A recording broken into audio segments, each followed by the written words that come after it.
Welcome to OMA'S World. Today, we're making these amazing donuts. You'll need 500 grams of all-purpose flour, granulated sugar.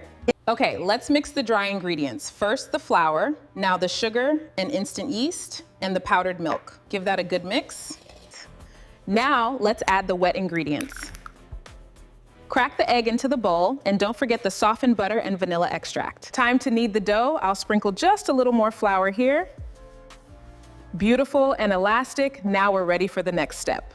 Okay, now place the dough in a greased bowl, cover it up to keep it warm, and let it sit in a cozy spot until it's doubled in size. See you soon. Time to punch down this dough. We need to roll it to about 1 centimeter. Next, we use the cutter to shape our donuts. Now let them rise again. All right, time to test the oil.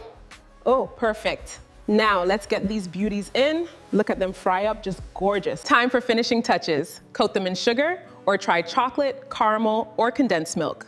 Serve them warm with tea or coffee. And that's it. If you found this recipe helpful, don't forget to like this video, subscribe to OMA'S World, and turn on the notification bell. Thanks for watching.